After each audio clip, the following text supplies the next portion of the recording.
Welcome to another episode of the Inner Truth podcast. I am your host, Staisha, and this podcast is where we have divinely unfiltered conversations about healing, spirituality, breaking cycles, taking accountability, and overcoming obstacles, y'all. So, come on in, have a seat, get comfortable, and let's talk.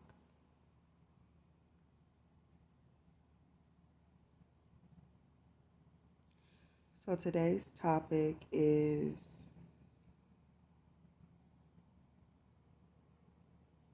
on,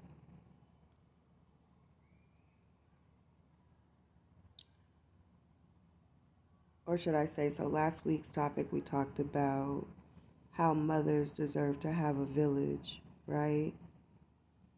But this is the part that might ruffle feathers when it comes to women. And this is something that I had to learn within my own journey too. This is what has actually inspired this episode for this week.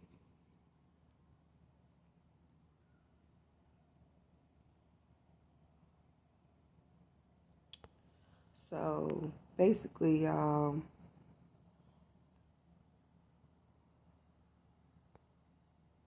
what I have come to understand is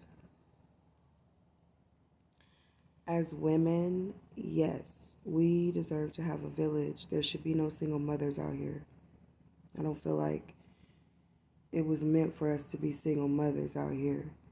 I feel like it was definitely meant for these babies to be brought up with a village. So don't try to misquote me on that. I stand by that episode that I did. But on the flip side of that, and what I learned about my own journey and taking accountability on some of the choices and decisions that I made that landed me in that position in the first place, you know, is like me not understanding that I needed to heal, me not understanding that if I didn't sit down and heal before I decided to have kids, that it would somewhat come back to bite me in the ass and show up in ways that would have a spiraling standpoint of guilt and shame and regret and resentment all mixed in one bottle, right? And with all those in one bottle and add aggression and anger and rage, that bottle's bound to explode, right?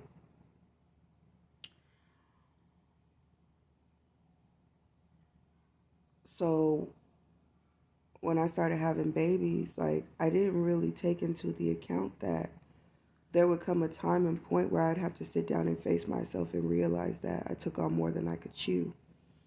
I wrote a check that my ass couldn't cash, you know? And I was never the woman who wanted to have babies just to trap a man, or I was never the woman who wanted to have babies, you know, just to be able to get on welfare, right? I definitely was the woman who kept my babies out of fear at first, you know. This was the initial. Kept my babies out of fear of going to hell.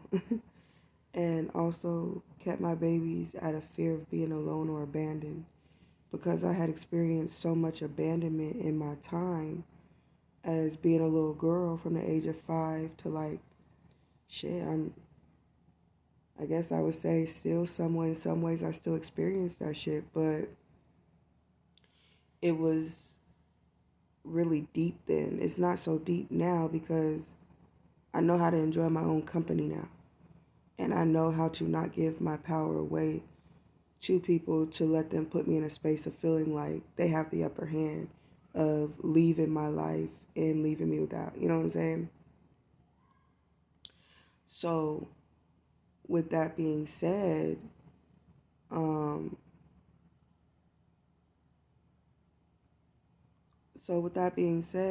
it's just like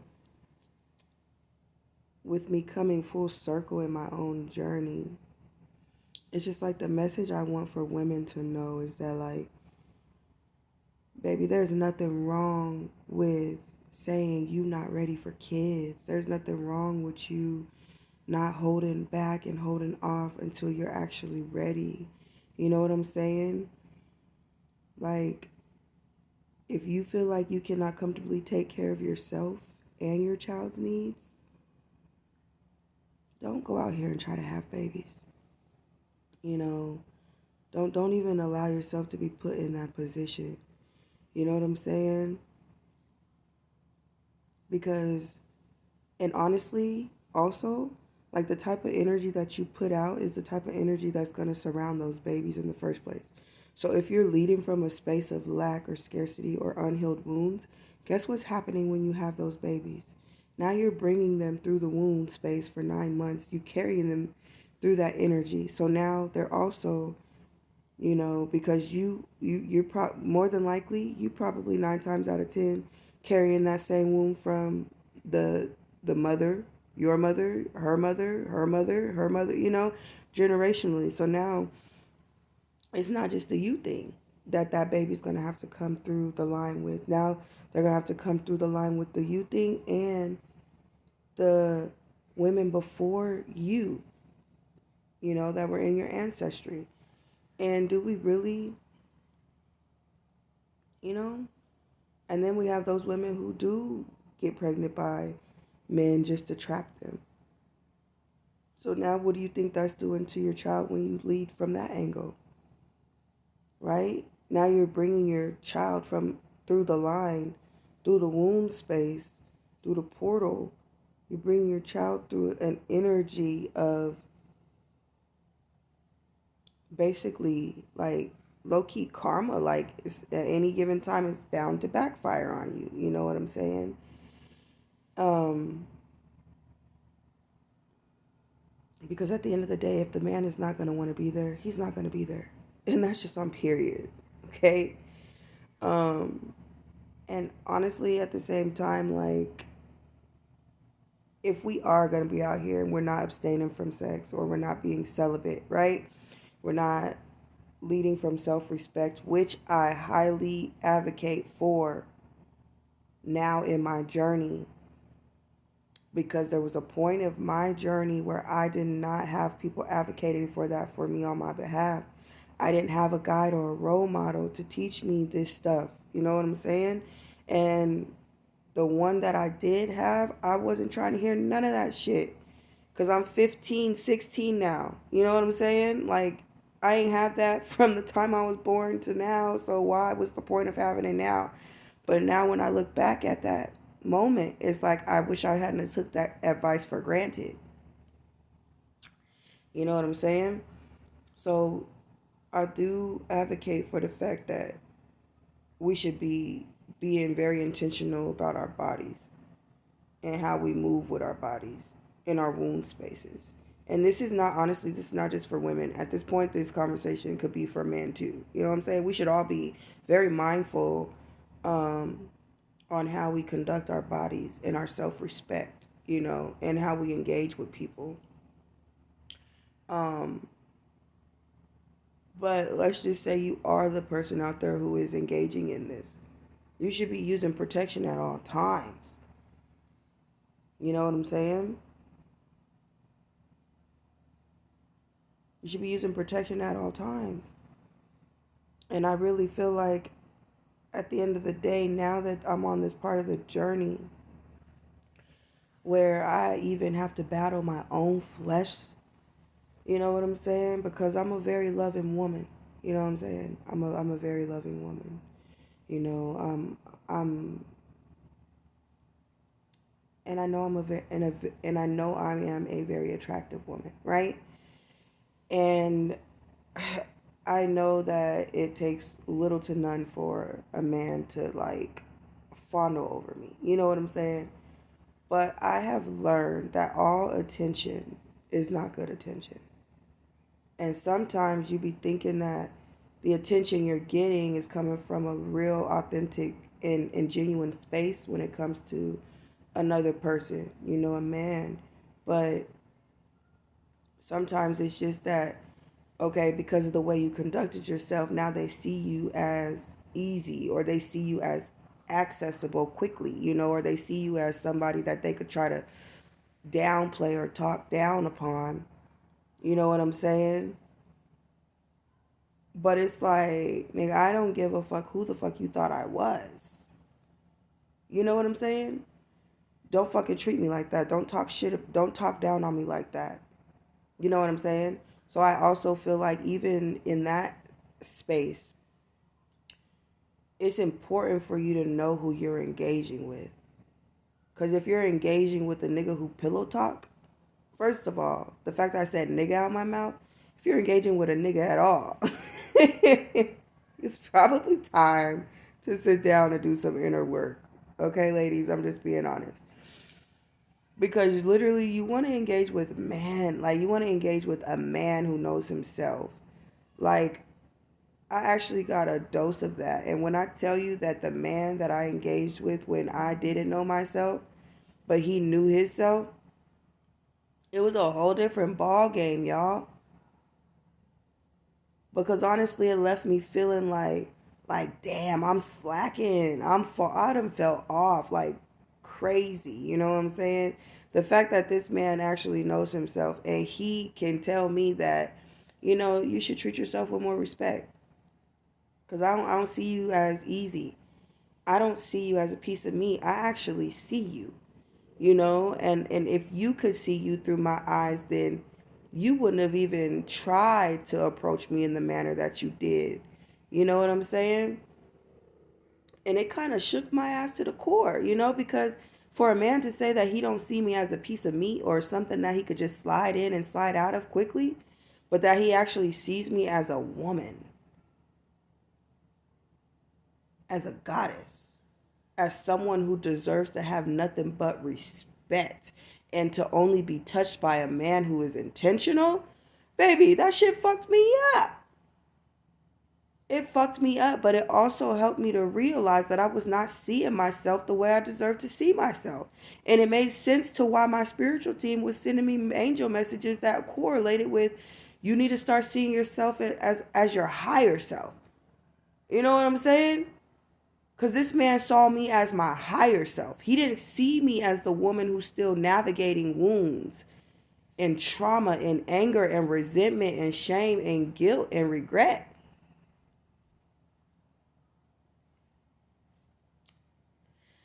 So, yeah, that shit kind of fucked me up, y'all. But at the same time, it helped me to realize, like, okay, I need to go back to the drawing board. Because the next time I pop out, I'm going to pop my shit the right way. But the next time I pop out and pop my shit the right way, I'm going to pop my shit and pop out the right way based off of what I've been able to see for myself. Not just because he told me this is how I should be moving, right? Because I actually was able to take what he said, go sit my ass down as the reflection of the mirror he gave me, and really sort some shit out, really see through the illusions that was holding me bound. And I'm not even gonna lie, y'all. When I got a dose of the fact that this man was right and that I needed to see myself in a higher light, it in a at immediate sense, it made me want to sabotage the fuck out of it, right? So it made me want to stay in the patterns that he was telling me that I didn't deserve to be in, because now you can see me, and now you could see me, but I couldn't see me. So now I'm feeling a little bit of shame and guilt, a little embarrassment, and I'm not even gonna lie, but as an Aries, we do not like to be embarrassed. So anyways, and as a Aries Taurus, okay, as a Taurus, we don't like for people to tell us we need to change. Because if we don't see that we need to change, bitch, we not changing a goddamn thing. But the way he put it to me, it made me feel embarrassed. And now I'm not going to change because you just tried to show out and tell me I needed to change. Okay? But also at the same time, we also know that when we feel in our spirit that somebody really do got the best outlook on what we might need for our journeys right now, we will sit down and like take notes and really sit with ourselves. So, that's another episode for another day, but obviously it needed to be said, it needed to be shared, you know what I'm saying? Because at the end of the day, I feel like we should be advocating for wholeness. I feel like we should be out here, if we're going to be engaging in stuff like this that could be life altering, you know what I'm saying? I feel like we should be doing it from a space of maturity, and not just physical maturity, but from a space of mental, emotional, and spiritual maturity too, and financial maturity. Because let's be honest, a lot of us had babies by deadbeat ass niggas. Okay? We had babies by men we was carrying in the first place. So they was basically our own babies. And then we went and had a baby by a baby. You know what I'm saying? Cause he couldn't do nothing for us. We was doing something. That's why we started to resent his ass. You know what I'm saying? So yes, I do believe that we deserve to have a village around us, ladies. But I believe that we deserve to never have to be in a position where we become single parents in the first place, ladies. I do believe that we should see ourselves how the Most High sees us and how the Most High created us to see ourselves. We was created to take nothing less than what we deserved. And if you feel like you're in a space of your journey where you feel like you don't even deserve a crumb, okay, so that's how you're attracting what you're attracting. If you see yourself as a high-value woman who deserves a 5-course meal, a feast, a Jesus feast, then baby, that's what you're going to attract. You know what I'm saying? But the only way you're going to get to that space is if you sit down and really take notes on yourself and sit with yourself and be honest with yourself and take accountability, and then go in and start doing the work that's needed. Because I do feel like we need to be normalizing. If we're going to have kids down here, man, I feel like we need to be normalizing having these babies in healthy 2-parent homes with 2 healthy adults who have done the healing work that they needed to do on themselves individually and came together from a space of wholeness, not a space of, oh, I've done this much of the work, so now I need you to complete me. You know what I'm saying?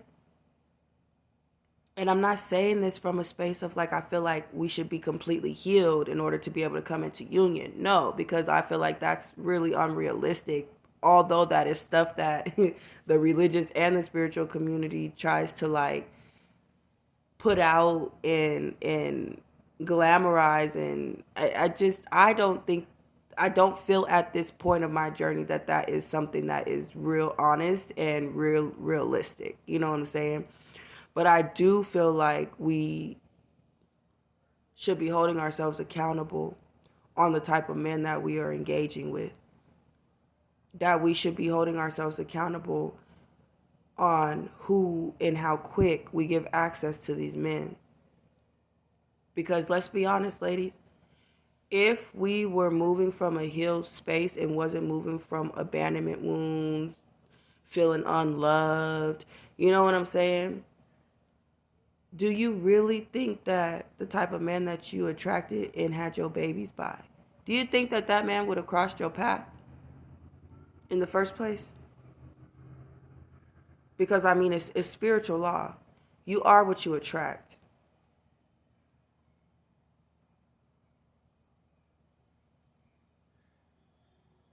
And it's nothing to feel ashamed of, because let me tell you, firsthand, I was ashamed about a lot.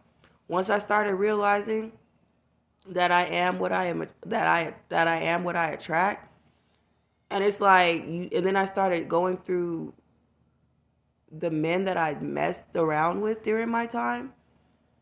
You know what I'm saying? For one, I'm very grateful that I don't have a big body count. Like, I'm so grateful for that.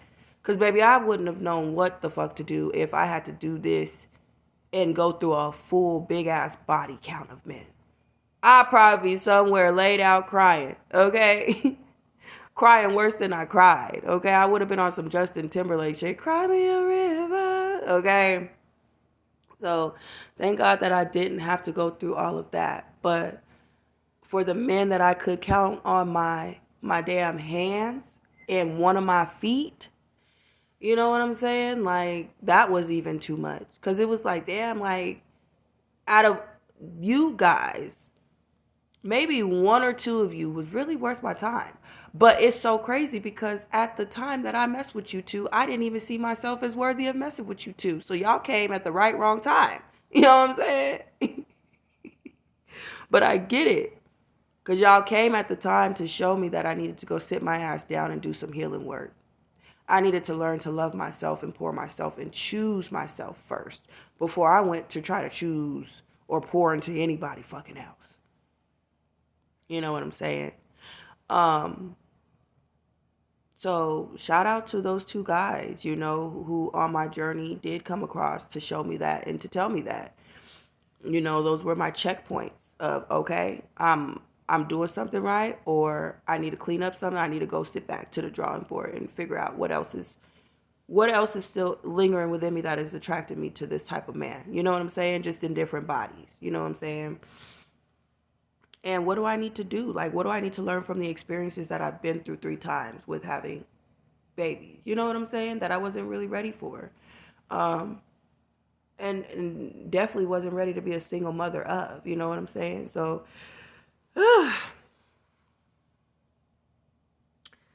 but also, yeah, I feel like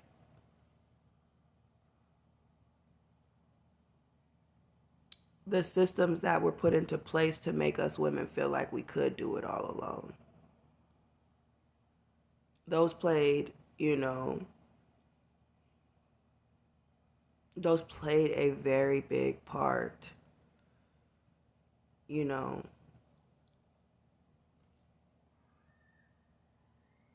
because first came the woman. And if women are visionaries and women are the creators, you know what I'm saying? We're the ones who create and have the vision for what heaven on earth should look like. And it's our masculine energies, whether it's within us, our other, you know, the yin and yang energy within inside of each and every one of us, or it's the masculine energy that comes towards us as the divine feminine.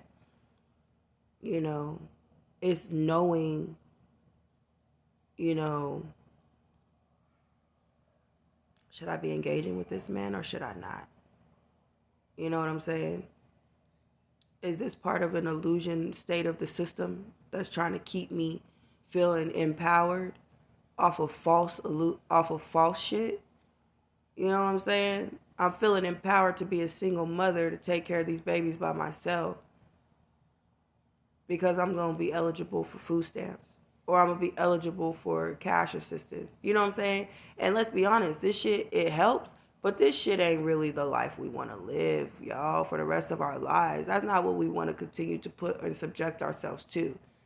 Because in a way, that's us giving our power away to a system that don't really give a fuck about us, by the way. This system don't really give a fuck about us. It just make it seem like it give a fuck about us. Because if it really gave a fuck about us, it would definitely be pushing, you know, women, advocate for yourself. Keep your fucking legs closed until you find a man who is really worth giving access to. Make that nigga earn this shit. Make that man earn access to you before he tries to take anything from you or put anything inside of you. You know what I'm saying? So from my own journey, I really just think that it's highly irresponsible for children to be brought into this world when the parents cannot fully take care of them. And I don't think it's fair that one or the other can just up and run off, you know, from responsibility. And I don't think that it's fair that a mother still chooses to have the baby knowing she will be handling all the responsibilities on her own. It ain't fair to her. It's not fair to you, woman. It's not fair to you, woman. It's not fair to your mental, your emotional, your financial. your physical or your spiritual well-being,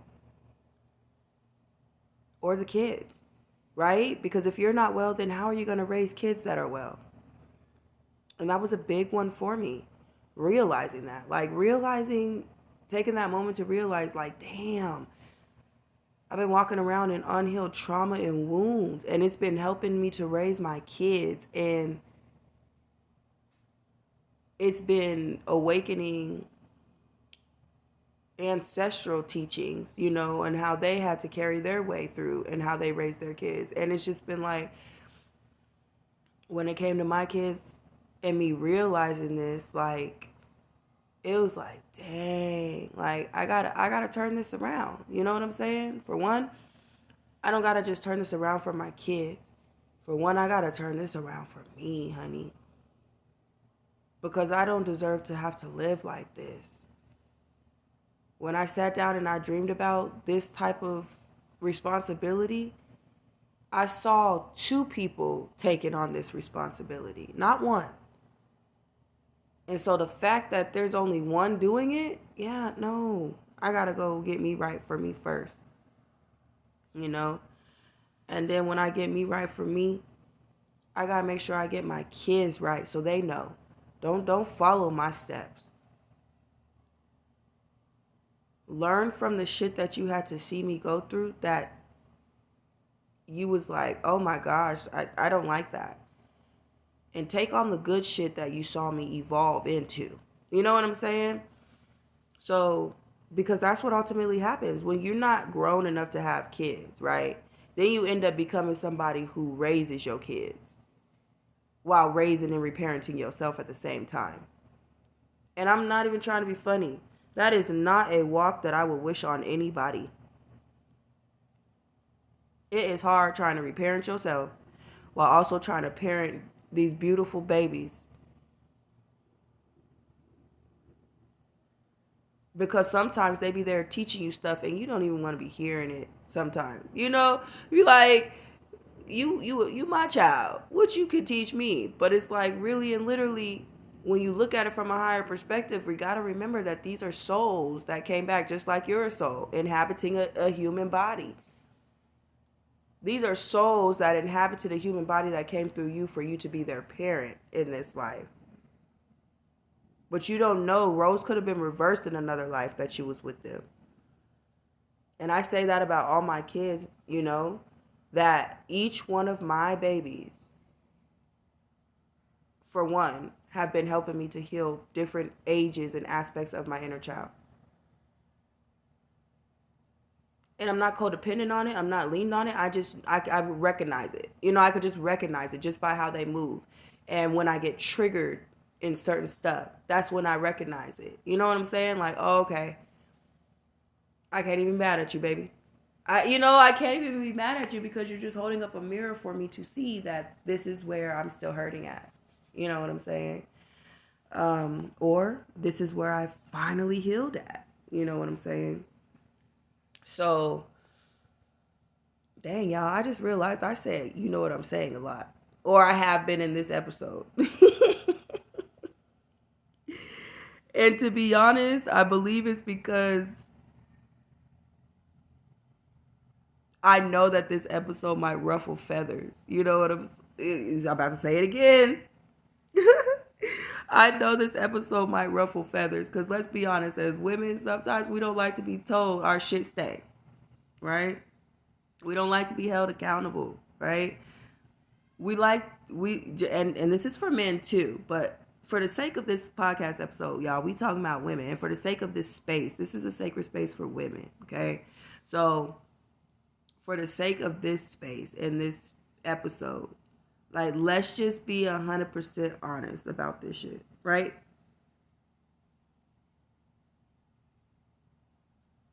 Okay?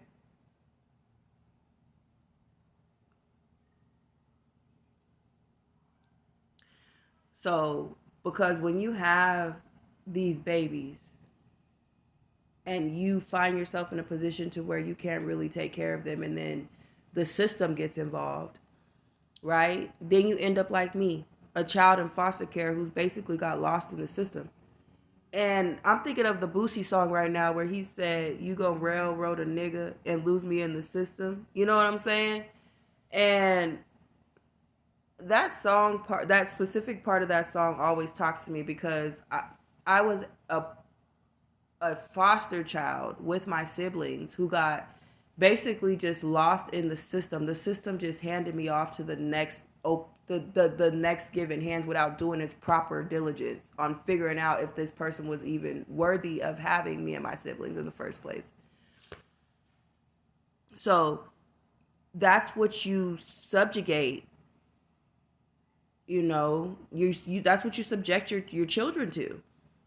Ultimately, if you're having them from a space where you can't really keep up with their demands and their needs, you know, and in yourself, you know. So I just don't want to be that parent. And so like at this episode really it's just it's holding myself accountable. It's speaking from experience of what I've learned on this journey. But it's also here to like disrupt some shit within any woman who comes across it, because we as women, we don't tell each other the truth for some reason. I don't know. But then when it comes to a man telling us the truth, then we get all, you know, like embarrassed and we get all this and we get all that. But it's like, what happened to the fucking sisterhoods where we would hold each other accountable, you know, where we wouldn't sweep shit under the rug, where we wouldn't glamorize shit, where we wouldn't be the yes woman, you know, like, oh girl, I'm about to go out and, you know, get my thing rocked, you know, and then you got somebody that's like, girl, go have fun. No. What happened to the women that was like, are you sure that this is what you need to be doing right now? Can you handle the responsibility that could come from this if you go and do, you know, do this shit irresponsibly? Are you sure that's even the person you want to even give access to? Because remember, you know what I'm saying? Like, I hope and pray that this type of stuff comes back into play. Because there was a point in history where there was sisterhoods and brotherhoods who held each other accountable like this. Now everybody's so sensitive and in their feelings. You can't say one thing wrong or somebody want to fight, get revenge or some shit. You know what I'm saying? Like, and it's just sick. It's just sick. So I'm going to say what I need to say on this podcast though, because this is my podcast and this is what part of what I'm here to do. You know, I'm here to share the things that disrupt. I'm here to speak the truth that nobody else is speaking about. I'm here to keep it real, raw, uncut, and unfiltered. You know what I'm saying? In order to shake some shit up. But I'm also here to do it in a way that at the end of the day, you could receive it with love and nourishment and nurturing and empowerment. You know what I'm saying? Like, it's not just all supposed to be, you know, oh, you're bad. You just fucked up your whole life. You just did. No, I don't come from that standpoint on my channel. I will never come from that standpoint when it comes to talking to people, especially women. Because I done been there. I done that. And that's why I'm here talking about it today.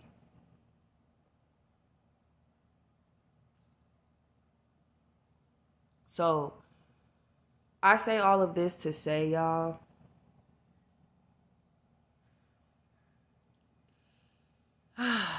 it's not a flex to be a single parent. It shouldn't be something that's normalized. It's not a flex for you to not have a village around you. It's not a flex for your kids to have to grow up and be raised by somebody who's unhealed. It's not a flex for your kids to have to grow up and feel like they're a mistake or they're a burden because the other father decided that he didn't want to. I mean, the other parent decided that he didn't want to stick the fuck around.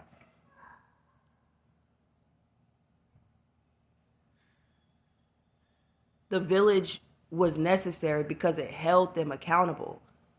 Oh, you don't want to stick around, but you got this responsibility you're gonna have to take care of though.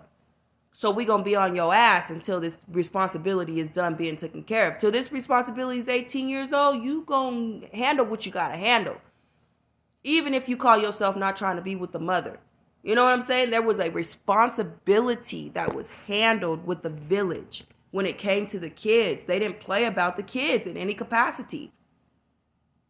You grown. You two adults. You grown. Get your shit together. You know, the elders at that time, during that time, would hold us accountable. You out here just fucking around, doing shit. You ain't educated. You just moving around. Now you popping out babies and you think that this is cool? This shit's not cool. Get your shit together.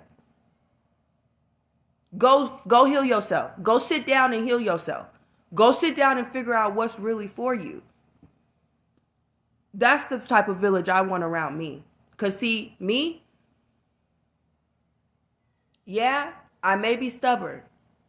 But honey, I am the type of person, and it took a lot of spiritual growth and maturity for this too. So let me just put that out there.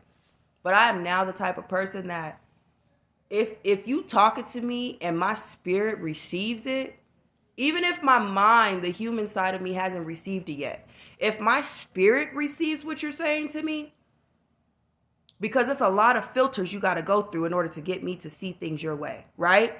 So if my spirit, you have said what you need to say and it has filtered through every one of them filters as something I should stop and pay attention to, even if I don't fully agree with the direction you're trying to lead me in, the fact of the matter that it has filtered through every filter and my spirit received it, that to me means I need to go ahead and go sit down and figure out what this truth, what this truth holds for me and my truth. And how can I embody and carry this truth forward in my life to better myself and never find myself in this position again? You know what I'm saying? And for me, the truth was, baby, you're walking around with unhealed wounds and it keeps attracting you these same type of men just in different bodies, and some of them are coming more polished. Why do you feel like you as a woman deserve to take on a man as a project? And then you turn around every time you fix this man up, he runs off to go and give what you put into him, what you poured into him, blood, sweat, and tears to make him who he is. He go and show his ass and go show his ass and pop his shit with another woman. And then you feel what? Irritated, resentful, angry, regretful, embarrassed, ashamed, all these things. But it's like, no, you should have let little Romeo go do what little Romeo do. But because of what you were going through in your own inside of yourself, you didn't have the capacity or the awareness to be able to say, you know what, little Romeo, I'm not fucking with you. And really no disrespect to Lil Romeo, because back in the day, that was my jam. Lil Bow Wow, Lil Romeo. If you know, you know. They Big Rome and Big Bow now. Oh, gosh. Anyways. But yeah. We've got to grow up, y'all. We've got to nurture and nourish our own wholeness. We've got to figure out who we are. We've got to learn how to choose ourselves. We've got to learn that we are worth more than being a Mrs. Fix-It. Was it Bob the Builder? We gotta grow up and understand that we're more than just Star the Builders, okay? Okay? Man builders, okay? We're not here to build a man. We're here to be an example to a man so he can rise to the occasion or fall the fuck off. Really and truly. So that's what I'm advocating for. I'm not advocating for no more of this bullshit. And do I still have growing and maturing to do, y'all? Heck yeah. Heck yeah. I told you at the beginning of this episode, I fight with my flesh all the time. Okay? I am not here trying to be a perfect Miss Patty. Was it Perfect Patty? I am not here trying to be a perfect Patty. That ship has sailed. I am just here trying to be true, authentic, and real with myself and with the collective of women that I am called here to help and assist, empower, uplift, and inspire. Okay? That's it.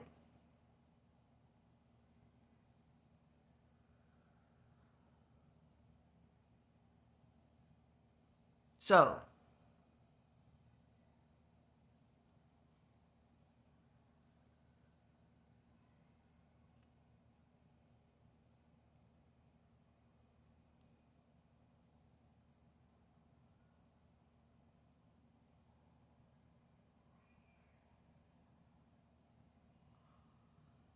I think the last thing I want to say before I get out of here on this topic is a lot of us, because of us having becoming single mothers, we feel like we're bad parents because now we got to heal ourselves in front of our kids, the very things that we was just trying to be so perfect for, you know what I'm saying, and raise up so perfectly.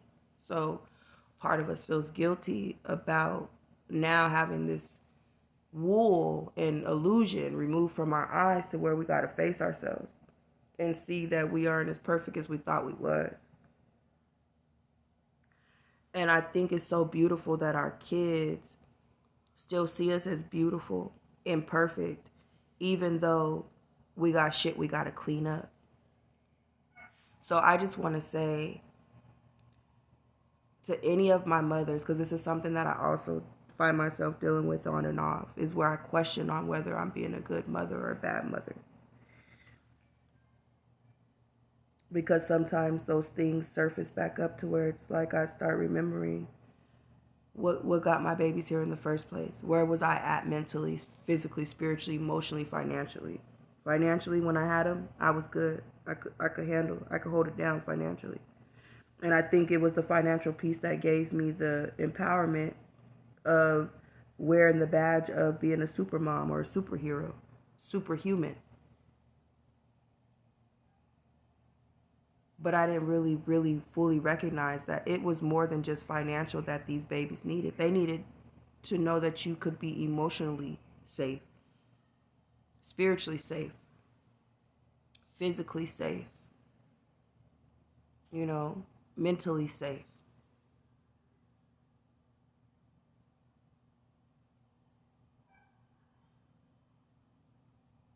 And now it's become this whole thing that we can't really even hide no more, because now the mothers are coming out and we all over the internet. We all over Beyonce's internet crying, talking about, oh, I'm depleted. I need help. I didn't know I took on more than I could chew. This and that. And honey, I just want you to know that bad mothers, if you was a bad mother, you wouldn't sit, you wouldn't cry, you wouldn't, you know, you wouldn't even give a damn about how depleted you were.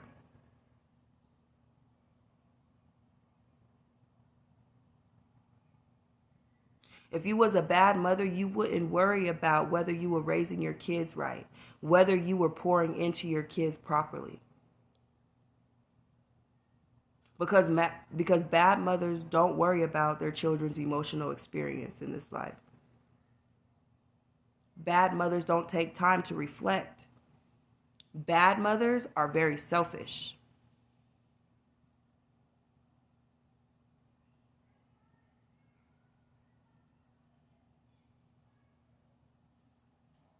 So, a lot of you mothers, a lot of us mothers at this point of our journey is we're grieving. We're grieving the circumstances that brought our kids here in the first place, that may have seemed so beautiful at the time. But now that we're on this journey in life and everything's being exposed to us, it's not coming off, and it's not, you know, it's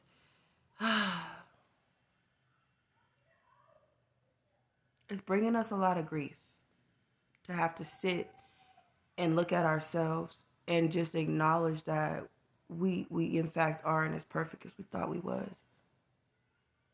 But that don't mean going to this whole other side of things where you start thinking that you're a bad mom.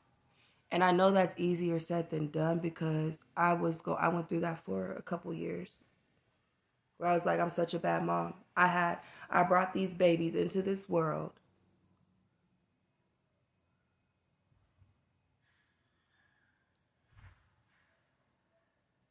I brought these babies into this world. I ended up a single mother of all of them. And I don't have a village to support them or me. And so now I'm reparenting myself because I also didn't sit down and do my healing work that I needed to do before I brought them into this world to be able to make better, sound decisions that would help them, you know, and help me to be a better mother. But it's like I'm working with what I got. I'm healing. And now that I'm seeing at every point in stage that I heal and I see myself heal, it just feels so much more better because I see myself healing, and then I see my relationship with my kids healing too. And I see them moving in a space that at their age I wasn't thinking about or I wasn't moving in, right? So now I have a 15-year-old. I know what I was doing. I know what I was thinking at her age. I know what I was after at her age. And to see her completely not after that,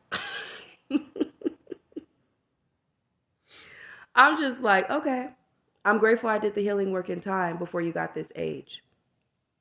You know, I'm grateful I got the healing work done that was necessary. So by the time you got to this age, you didn't feel like you had to go run that same path that I ran at that age. You know, you were able to come to your own senses and make your own choice and decision on what path you wanted to take.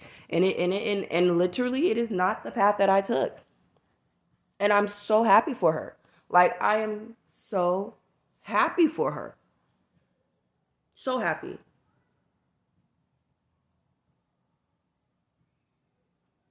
It's like I get to see that part of myself at 15, get to see what it could have been. And I'm not going to lie to y'all.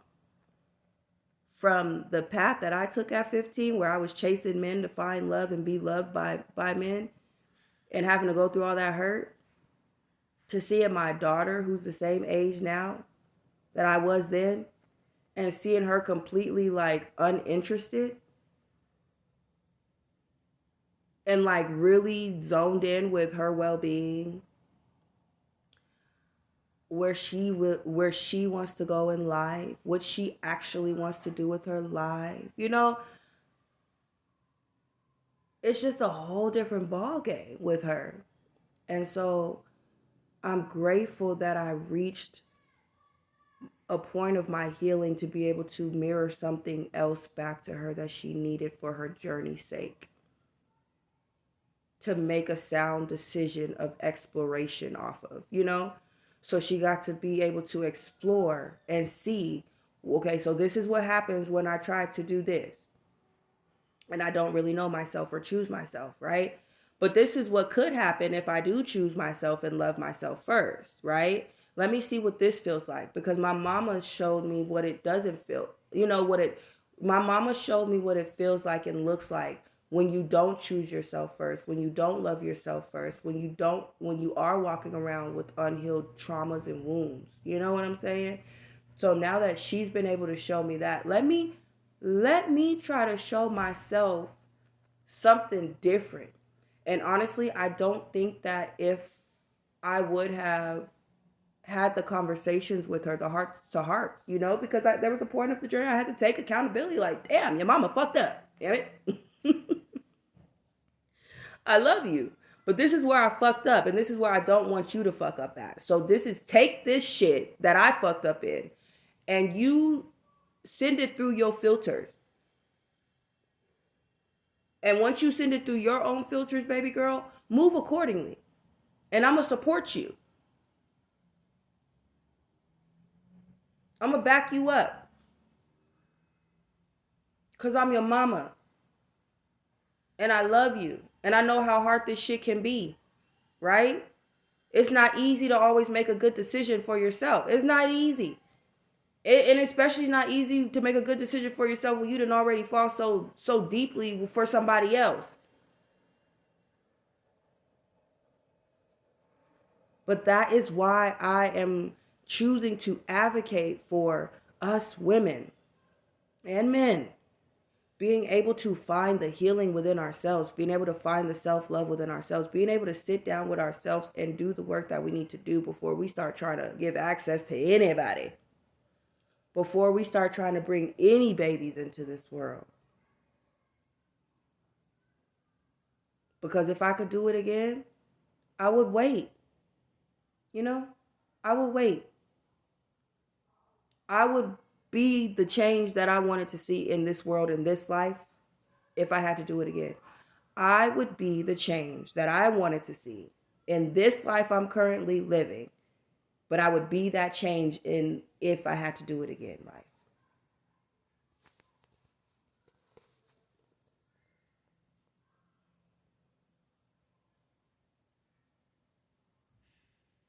So at this point, women, you know, love your babies, love them deeply, but also grieve the shit. Grieve the circumstances that put you in a space of being a single mother. Because I don't think that's talked about enough either.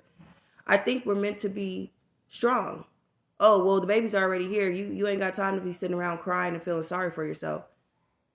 But are you really feeling sorry for yourself, or are you grieving the choices that you made that got your babies here that now you're realizing I should have chose differently?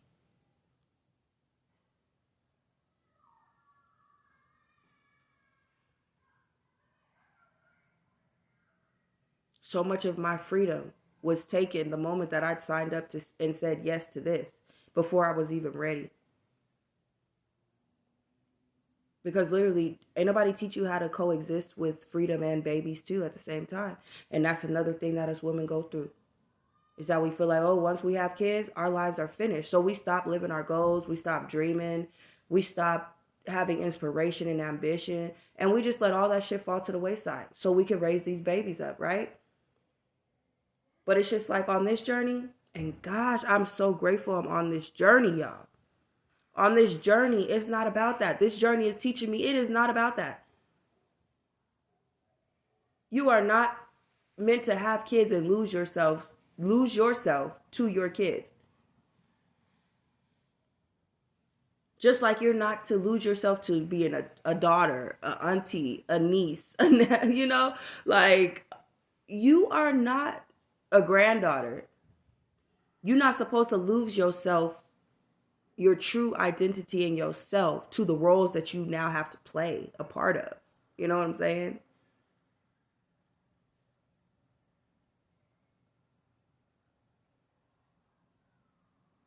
So a lot of us end up hurting ourselves because we sit up and we lie to ourselves. Oh no, it's about my kids now. It's this and that. And the whole time in the inside, we're grieving and we're crying and we're missing the aspect of the life that we didn't give ourselves, which was being able to just get up and go when we wanted to, the freedom. You know what I'm saying? And literally, that is something that rest in peace to all the souls that are gone from us now. But I mean, unless your head's been in the cloud, you've seen the videos of the women. There's no time for me anymore. I don't have space, this and that. Like, I'm a single mom and I don't even have time to just really get out and even think about myself. Or even the women that when they're asked the question, who are you outside of being a mama? I don't know. you know? So I'm grateful that in this journey, a part of my healing is being able to rewrite that for myself. You know, I get to be a mother and be Staisha, right? Just because I'm a mother, that don't mean my life has to stop. And maybe that's just my perspective, but it's a perspective that I have come to find peace and truth in. Because I find myself every time I do retreat and neglect myself and take on that aspect of, oh, my life stopped. when I had kids. So everything I do, I got to do, make sure that they're good, you know? Every time I do that, it ends up backfiring on me now. But the moment I see myself, okay, I feel my cup getting empty, let me go and go have some fun. Let me go do something, you know, for myself. You know what I'm saying? And it's just like, okay, I come back, I got more to pour. You know what I'm saying? I feel I'm more happy, I'm more at peace, I'm more, present. And that's because I didn't have to neglect my own needs of living this life too. So now I have more to pour for my babies. I have more capacity to even want to show them a different way to live in life. You know what I'm saying? So if y'all don't take anything else, just understand that your children do not need perfect mothers. They need real ones. They need honest ones. They need ones who are willing to repair the connection. They need ones who aren't afraid to apologize when they fuck up. They need ones who can be soft when they can. They need ones who tell them the truth when they ask. They need ones who don't sweep shit under the rug. They need ones who set boundaries. They need ones who give them moments of connection and not performance.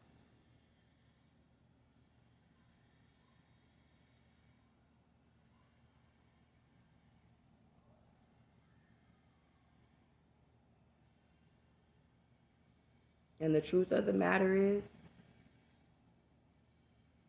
women, mothers, you are doing an amazing job at being a mother with what you have.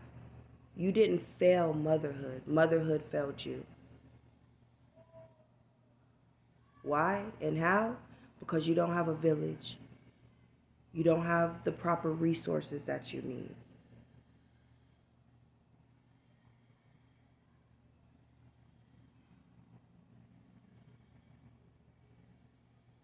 You don't have a consistent father figure. You don't have the economic buffers that you need. You don't get to take rest when you want to. And you're still standing.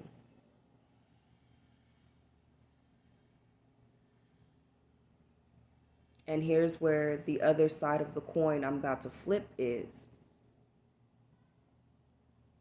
understanding that you are not a bad mother by taking rest. Understanding that you're not a bad mother by reawakening that part of you that had dreams, that had goals, that had aspirations and ambitions that you wanted to achieve and conquer.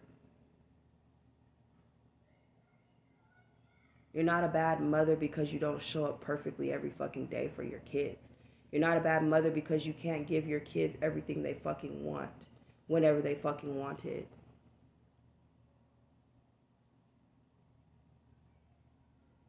You're not a bad mother because you tell your kids, baby, I need to take a moment for myself because I am not in the space. I need to go rest because I am not in the space of where I could even be a mother to you if I wanted to.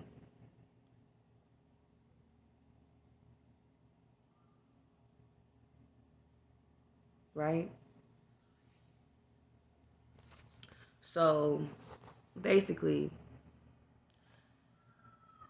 I feel like that's really what I wanted to touch on, man. So I guess we could, if I guess I might title this episode a part two to the other episode about the village, motherhood, needing a village. I might make this a part two.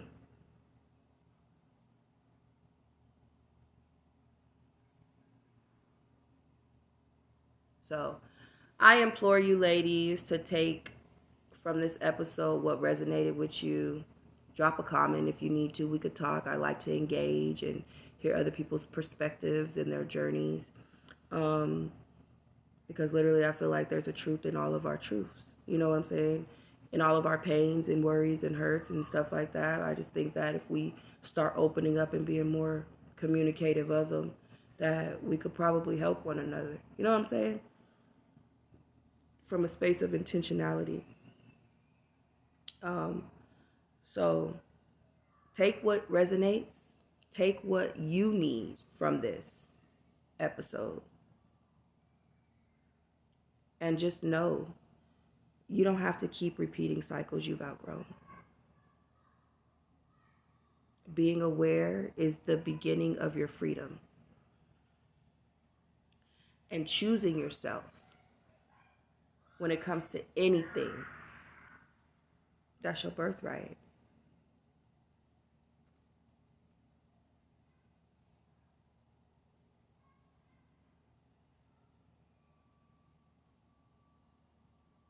But also understand that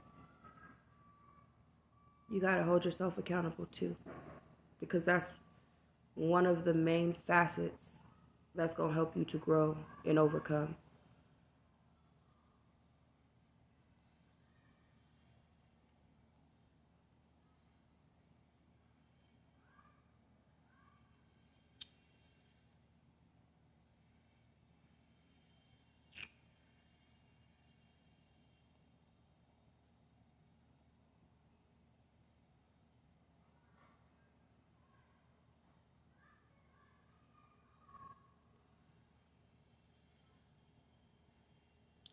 So, with that being said, I want to say, sis, thank you for coming in, having this seat, and getting comfortable. Even though I know this episode might have made you uncomfortable. Thank you for tuning in to the Inner Truth podcast. And I hope to see you back for more. Like, comment, share, subscribe. Get the word out.